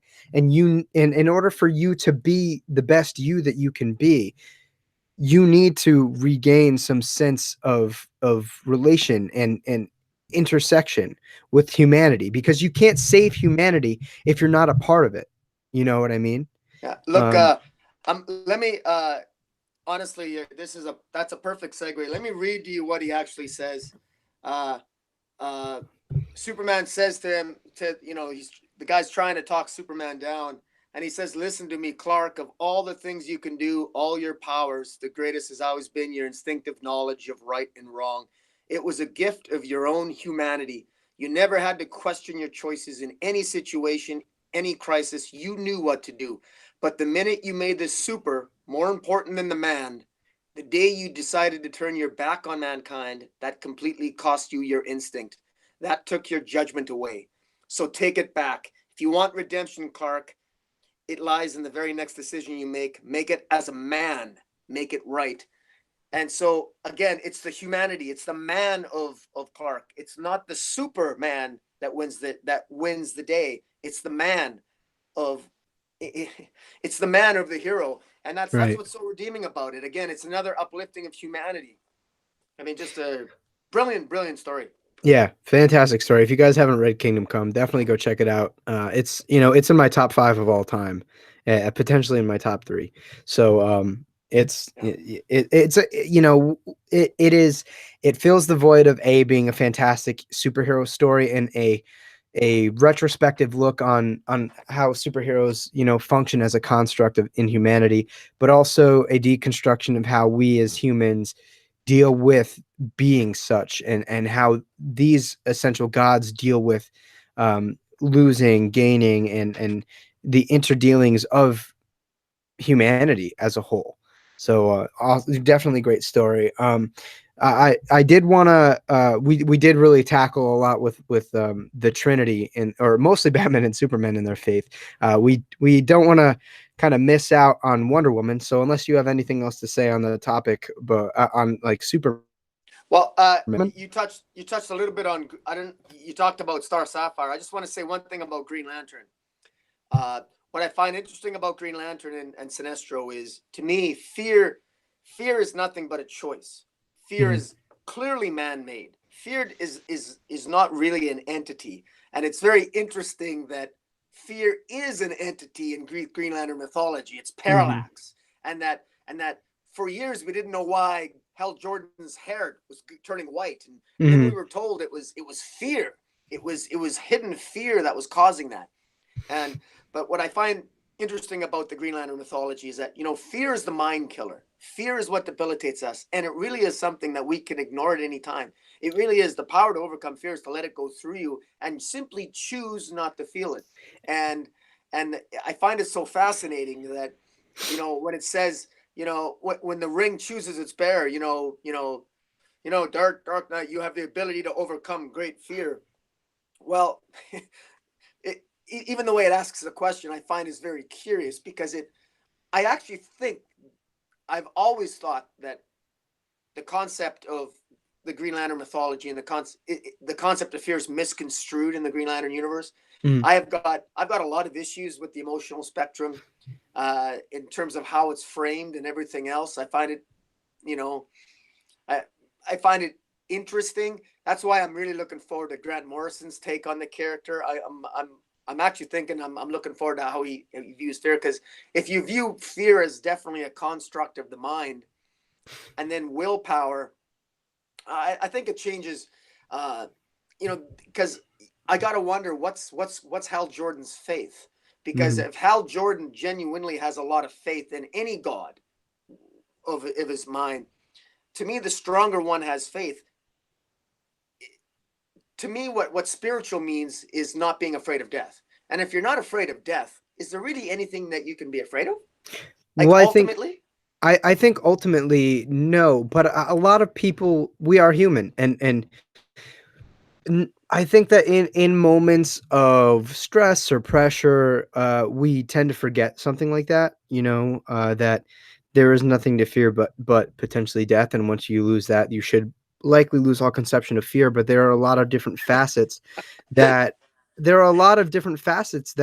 plague humankind. There's image, there's physical pain, there amongst other things. So I think that it's partially a commentary on what it is to be alive and to be a creature of society, but at the same time I think um in a way you might be selling the Green Lantern mythos a little bit, I don't want to say short, but something to think about is, once Hal Jordan realizes that he doesn't need to be fearful and that there is nothing to be fearful of, he is the only one besides maybe Kyle Rayner out of the Green Lantern Corps that no longer has the yellow impurity for the longest time, because he then realizes that there is no credence behind fear if you don't let it take hold of you. The sheer power of will and the sheer power, I don't want to say of desire, because the connotation is something elsewhere, but the sheer force of will is powerful enough to overwrite fear, because fear is only a construct of your mind. And I think that in some senses, that can be even said about rage, which is another aspect of the emotional spectrum. Yeah. Yeah. No, and like I said, Phil, everything you said, I don't disagree with. I just, um, if, if you're choosing not to feel fear and you're actually dealing with fear effectively, Hmm. to me, willpower implies that you're fighting against something. Well, if you're the only way to fight against something is if you acknowledge its existence, and the only way it can exist is if you're imagining it to exist. So, if you let the fear go through you, you don't actually technically require willpower. I know I'm writing a technicality on that, but I that's a topic for another day. Suffice to say, I know the point you're trying to make, and Hmm. I actually it's easier to conceptualize fear as an entity for the purposes of a comic book. Right. It's easier to conceptualize and to illustrate, in particular, willpower, because every time Hal Jordan has willpower, he's straining his face, like, well, why are you straining your face? I mean, is the ring any going to be any less powerful? Like, willpower is a mental construct too. How do you know I'm, but they draw me as having a facial expression of almost like you're using a muscle or something. Well, but I think that when it comes to the Green Lantern mythos and using emotions as a sense of motivation or as a sense of power, it draws in a lot of speculation and maybe even some in a philosophical sense. And I think I moreover see willpower as less of a battle against things rather than a desire, or I don't want to say willingness, because that would be a little bit redundant. But it's this kind of this feeling to do something rather than fight against something. It's this overwhelming need to do something rather than fight against something. And I think that the reason he strains and it look in a physical, in an outwardly physical way, is because it's not always easy to do things, and it's not always because of fear. It's just because of us being imperfect creatures. Whether or not we're afraid of something, sometimes it's difficult just to get up and make your bed, and it's not because we're afraid of making our yeah, bed. It's just because we're imperfect. And I think that says something about using willpower as this engine to do good or to do anything by. yeah. Uh, that's a good point. Sometimes it's not about being perfect. It's just about getting things done Mhm. and doing it, and that's really where the willpower comes from. Just taking some action in the face of fear, because uh, I think that ultimately is the power of Hal Jordan is, because I've always imagined that if a fear monger, if a person who generates a lot of fear was to face a true Green Lantern, that true Green Lantern would look at him and be expressionless, and maybe smirk from time to time, and sort of and laugh in the face of fear. Why? Because they've encountered all the fear in the universe, and you've no idea what you're up against. You are up against an effing Green Lantern, my friend. There's only 3,000 in the universe, and there's trillions and trillions of beings, and there's only 3,000 that have the ability to look any fear in the face and not flinch. That's what you're up against. And that, to me, is like when you're facing judgment of God. God has no fear. Fear is a construct that humans have. And so when you're confronting, so in many ways, a Green Lantern is like a god, because they know no fear, or they can overcome it. And the only entity that can truly overcome all fear is arguably a godlike being. I think that you raise a good point, but I think something that I would raise, kind of not 100% in opposition, is that the reason I think that the Green Lanterns, or not a single Green Lantern, has been in that position where they can look at the biggest baddest villain and just smile in the face, is because they're not God. They are human, or they are creatures that are, I guess they are a framing device for the power of God, or for some fractional power of God. And I think The it's the power battery. Yeah. Well, I mean, even willpower as a construct, as powerful as it is, I think it's only a minute fraction that whatever God you believe in can manifest as, and because of that, and because of the fact that it is a human being using that power, it is imperfect, and it is not. Yeah, it isn't imperfect. I couldn't really put it any other way, and I think that's what and that's why I think Hal Jordan is ultimately able to overcome pretty much everything, is because he is the human embodiment of willpower. And it's the fact that he's human that doesn't make everything he does easy. But because he is able to wield willpower as, part of himself, it's what makes him able to eventually get the job done no matter how hard it is. Yeah. But that's a difference in philosophy, and being that these are all fictional constructs, it's definitely open to different interpretations. And I think that what you have to say definitely raises a lot of great questions, even though I have a little bit of a different idea of what these things represent or may be. But I totally respect that. Yeah. No, it's I have a hard time conceptualizing the use of a Green Lantern ring. Mhm. I've always had a hard time imagining how that works, because they say that I think in Jeff Johns analogy, he described it as being very painful. That one time I remember reading a comic where Green Arrow tried using the power ring, and he thought it was painful. It was very hard, and he made a comment like to Hal Jordan about, "Oh my God, is it always like this?" And he was like, Mhm. and then Hal just said something to the effect of, "Yeah, every day."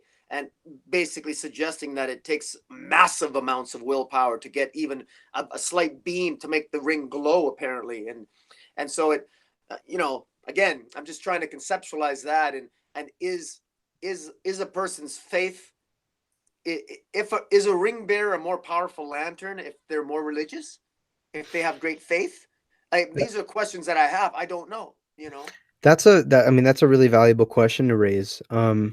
And I I mean, think that. if Hal Jordan, for example, if Hal Jordan is an atheist, say hypothetically, Mhm. does that have any bearing on, is willpower completely independent of faith? I don't know.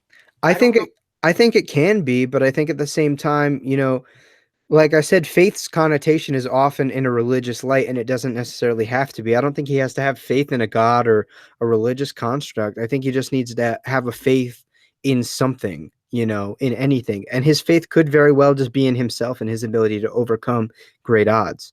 So, but that raises a really good question. Um, but we spent a lot of time discussing the two of the members of the Trinity and Green Lantern, one of my favorite characters. Um, but you had very well brought up Wonder Woman and her belief in the Greek gods, and we one of the biggest stories to outline that is Hikatea by Greg Rucka. And you want to take point on that?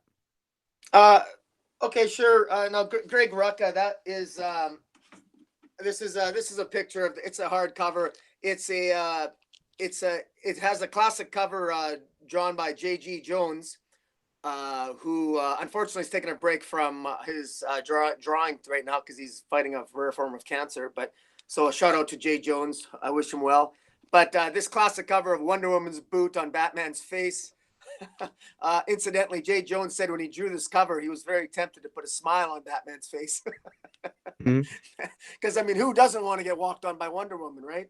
Hmm. And but in any event, basically what it's about, it's basically where it the main story, it deals with the idea of supplication, the concept of supplication under Greek under Greek mythology.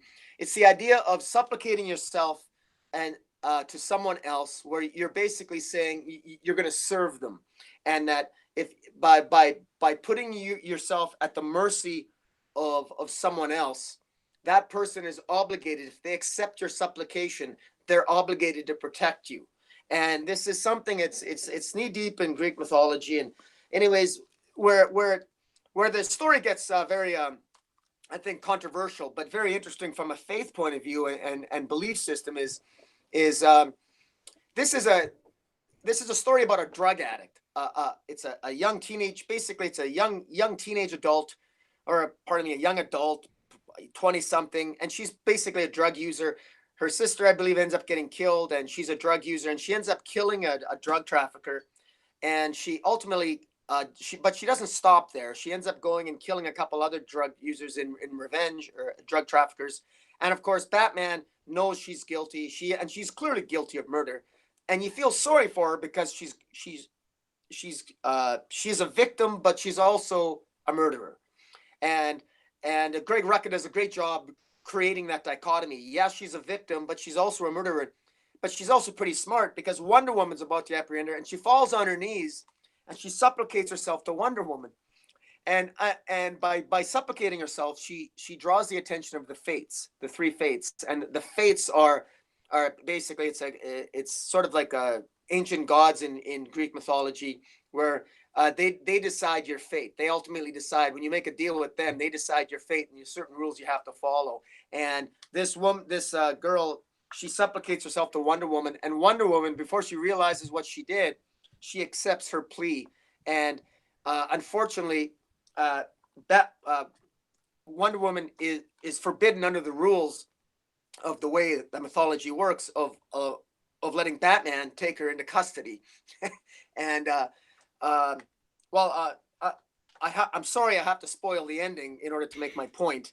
Right. I apologize, but the only way out of it is that the girl who did the supplicating, she ends up, the only way to do it is by death. She ends up killing herself in order to break Wonder Woman's bond, because otherwise Wonder Woman would continue to have to protect her from Batman.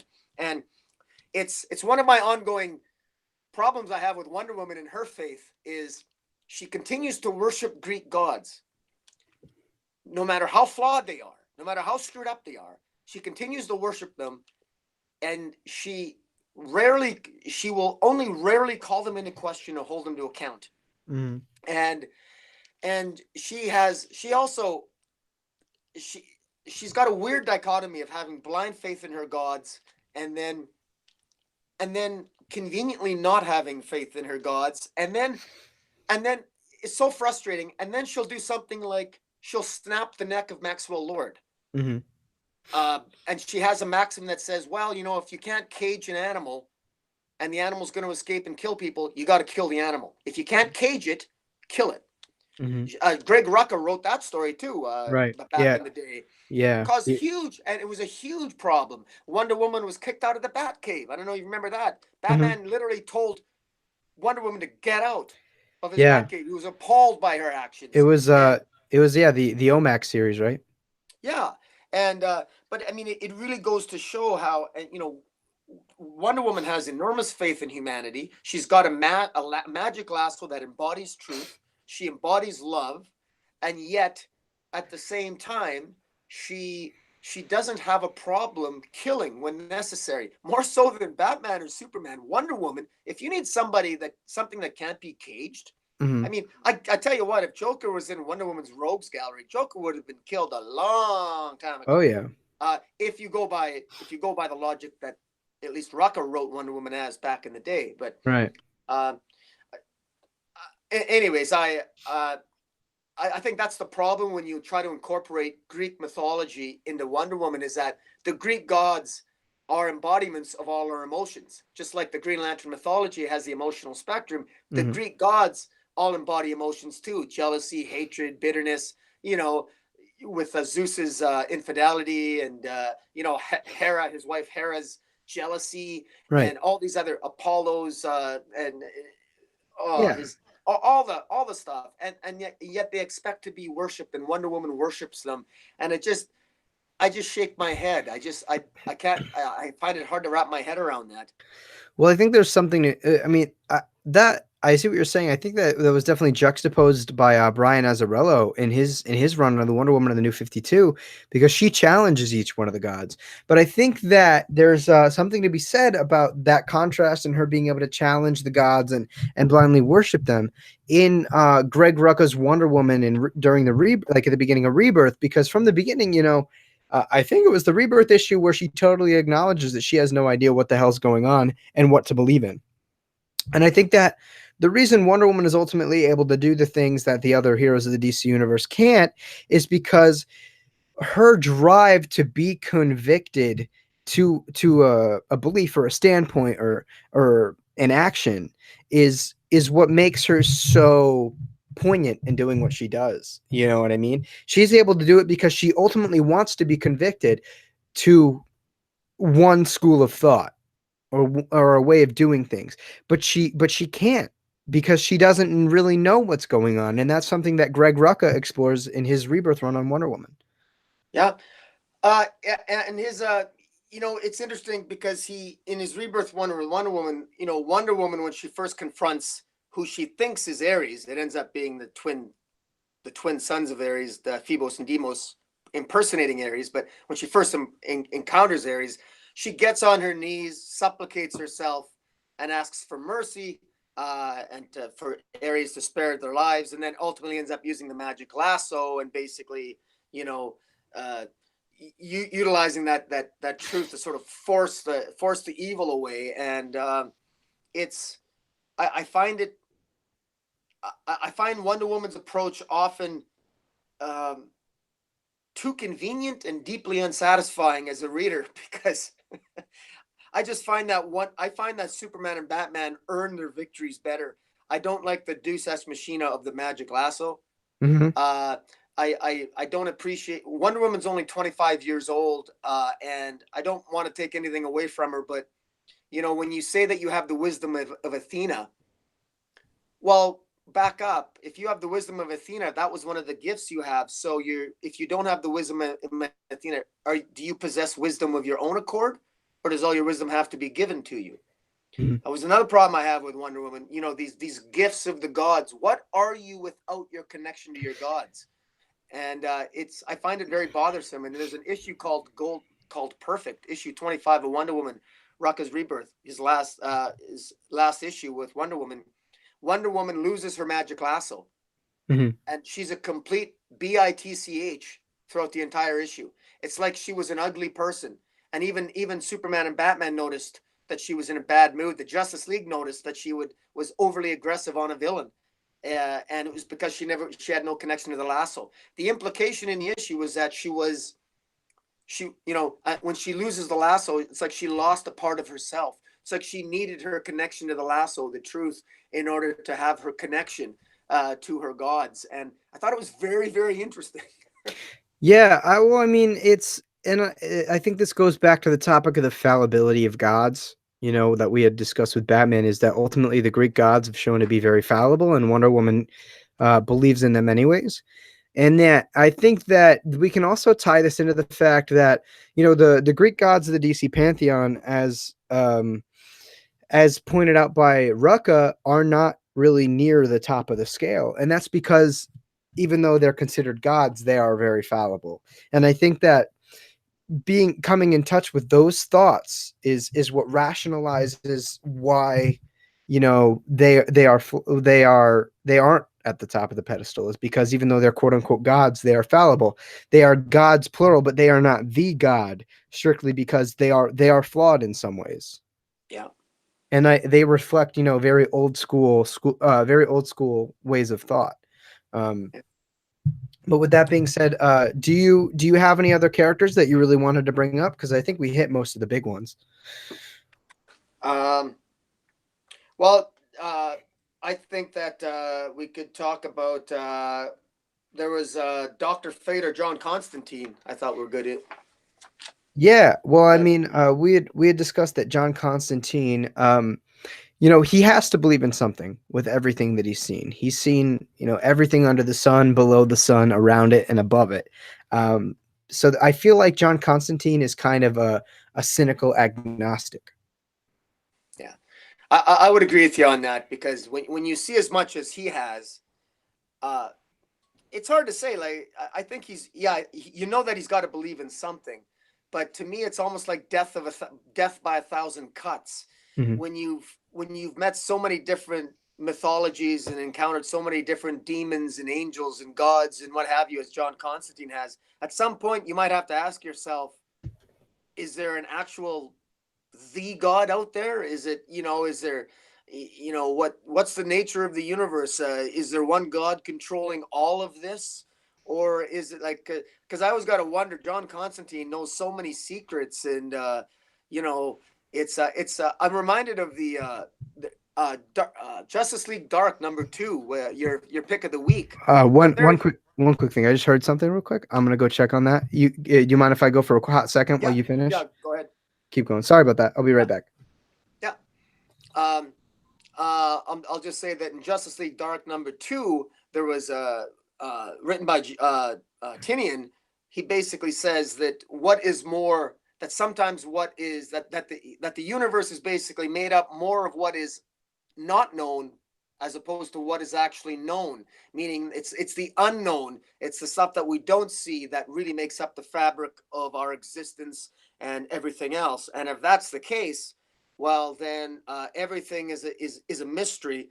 And if everything is a mystery, well, what's the uh, you know is there, there must be an all-knowing God, because if you know a demon, or if you know a god and you know the Greek gods, anything you know, anything that actually exists is knowable. And if you believe that it's the unknown that creates the fabric of all that is, then the moment something becomes known, it can't by definition be part of God, because God is unknowing. And that's sort of the premise. If you read Justice League Dark #2, where magic is slowly being taken away, it's very interesting, because these darker forces are coming to take magic away, claiming to be the first bearers of magic. And if taking all the magic away, what lies at the foundation of magic? Is magic based upon faith? Or what makes a powerful magic bearer of magic? Does faith have anything to do with magic or not? So I find it interesting that Wonder Woman is part of this Justice League Dark phenomena, with Wonder Woman sort of not really being a magic user, and yet here she is sort of trying to involve herself with dealings with a bunch of magic gatherers. Right, right. And I don't know. Did you bring up what we had said before about no, maybe we shouldn't spoil it because the book just came out today. Uh, with what happened with Dr. Fate. Now that I'm thinking about it. Well, well, I I got no problem. I mean, I don't know if I got no problem spoiling it. I'm a spoiler. I often give spoiler filled reviews, so I You don't mean apologize for that. you mean last week with Sideways? Yeah. Oops. Um, I, I don't know if you'll ever forgive me for that, but I think I'm over it. yeah. But I don't really want to 100% spoil Justice League Dark for everybody. But the one thing I will say is that it does bring into question, and again, it ties into the overall conversation that we've been having here. Is we have these gods, so to speak, in the DC universe, and I think the reason why they are not God singular or the God is because they are fallible, and Justice League Dark in part does bring that into question as well. So we've had a lot of really great source material to draw this conversation from recently. Yeah. Yeah, Um, no, for sure. There is one other thing we could comment on, one character, and I think it's such an obvious example of. I think that it's maybe surprising we never mentioned it up front, and that is Hawkman. One has to wonder, Hawkman, who of course now it's been revealed he's been reincarnated multiple times, and of course reincarnation is a belief that a lot of I believe Hindus have, and a lot of people in their faith believe in reincarnation, living different lives. And Hawkman's done that, and we talk about the concept of rebirth and resurrection. While Hawkman and Hawkgirl, Kendra Saunders, and Carter Hall have been reborn and died how many times? Thousands of times, and all with this concept of love and death, and with killed again and again by Hathset, mhm. and it's the same theme sort of over and over again. And then in the pages of Hawkman, and this is not a spoiler because this has been issue 1, we're on issue 3 already in Hawkman. Mhm. It's the same idea of a darkness coming toward the universe, and that somehow in all his lives, Hawkman has obtained information in different aspects of his life, and then has lived and loved and died and acquired all this information. And now he's got to find a way to try to access all that information in Yeah. order to stop this darkness that'll arrive sometime in the future.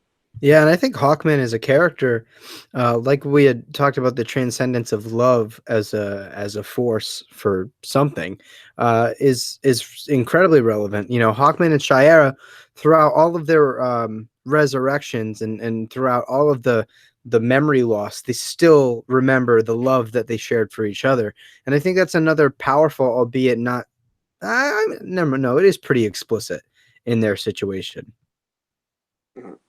Yeah, no, it's very explicit. And in fact, I think one of the things that I think stands out for the current incarnation of Hawkman is uh, the absence of Hawkgirl in the pages of Hawkman. I get the impression they're downplaying that relationship between Carter Hall and Hawkgirl.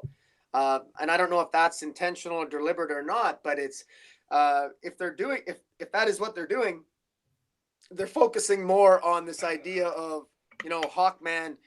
Before it was more of a love story. It was Mhm. the story of their life, where they every life they would meet and fall in love and then be killed by Half Set. And now the current incarnation of Hawkman is about, well, no, it wasn't about that. It was about, like in the pages of Metal, it was always about Carter Hall discovering something, uh, about the house of, what is it, the House of Hawk or whatever it is, or the, Mhm. it's now the narrative has changed, and so uh, I'm not really sure. Now it's much more dark. It's much more gloomier. More. It's less of a focus on the love and more on the focus on the power of the darkness and the power of the dark universe. I think I well, stepping aside from the thematic and philosophical concepts, I think that it is intentional. I think that one of the things that Venditti is trying to set out to do is establishing more of a cohesive continuity for Hawkman, because there are a lot of people like me that really didn't read a lot of Hawkman outside of things that he was involved in that were relative to the greater scale of the DC universe. And then I think that once we establish more of Carter Hall and the concept of Hawkman, I think he'll probably delve a bit into Kendra Saunders and Shira. Um, and you know, she's certainly busy with the happenings of Justice League. So I think Venditti is conscious enough as a writer, you know, that I think he'll eventually explore more of Shira and Kate Qatar Hall's relationship with one another. Yeah. But it's a Yeah. great book too. Like you know, to give a shout out to another writer, man, Robert Venditti is absolutely destroying that book. And again, that's coming from someone like me who really didn't have a lot of singular experience with Hawkman. It does a good job at melding old continuity with his concepts to create something new, fresh, and welcoming, I think, to newcomers. And I think you had said last time that you know you've had a decent amount of experience with Hawkman. Uh, yeah, I've read Hawkman for, well, probably 2 decades. Yeah, I love Hawkman. I think it's great. I loved it back in the Jeff Johns basically rebooted it and did his, that really was probably the best Hawkman's ever been. There's no question about it. And we should give a shout out to Brian Hitch, who's frankly is amazing art is really made, uh, enhanced Venditti's writing, Mhm. especially in the last issue 3 there when he's fighting those Farian wingmen, and that was just the double page spread of him fighting those Farians. But that was really epic stuff. So even in the absence of a story, and there is a story there, no doubt about it. But even in the absence of a story, even the visuals alone, it's worth picking up the comic. Yeah, I'd agree. I mean, Hitch is at his best when he's you know holding a pencil and not a pen, in my opinion. I agree with you Uh, there. but Yeah. it's a really great book, both visually and from a you know a storytelling standpoint. I'm a big champion of Venditti's work, so hopefully one of these days we'll be able to snatch up an interview with him as well. Yeah.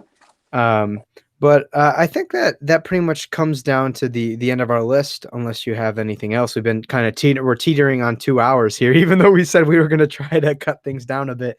But Yeah. No. I will say, albeit the conversation being long, I think we stuck to topic pretty well. Yeah, I did, and it's very difficult. Well, you and I both know because we do this that it's so easy to deviate and to branch off on and to go sideways on these things. But yeah, I think we set the topic pretty well, and I just want to thank you for inviting me on again. It's always a pleasure talking comics with you, and yeah, I look forward to future discussions we have, and yeah, and thank you to everyone who listens listening to us. You can check me out at Comic Boom on Twitter at Comic Boom at Metropolis 40. I have my own YouTube channel called Comic Boom, and continue to check out Dark Knight here. He knows his stuff, and yeah, and thanks again, Dark Knight. No, man, anytime. It's you know what I mean. The reason I always call out to have you on the show is because I think that we always have great conversations, and we kind of churn up a lot of different ways to think about things in comics and how they um, can be accessed, through it as a storytelling medium. So, first and foremost, thank you, for coming on. It's absolutely my pleasure to have you on and to chat with you and to, engage with, these guys in the audience. And thank you to you guys watching for chiming in and giving your thoughts and opinions. That always helps to elevate the conversation and make it better, because, as great as we are, and as much as I think that we have something to add to the conversation, you guys do too. So getting, multiple access points of thoughts is definitely helpful. So, Comic Boom, thank you so much for coming on and continuing to deal with me and my blabbering. It's certainly a good time, and for all of you, we will be throwing a link to his channel in the description, and as a little and if you're watching this later, post live, there should be like a little annotation in one of these corners here to check out his channel. So I look forward to plenty more conversations about comics and things related to them. We'll have to start brainstorming for stuff to come up in the future. But it was a good time and a great conversation. So again, thank you, Comic Boom, for coming on and chatting with me, and thank you to everyone in the audience for joining us, man. It was a great time, and I always look forward to our live Let's Talk Comics. So all right, all right, guys. You guys have a good rest of your evening, and thank you for signing in with us.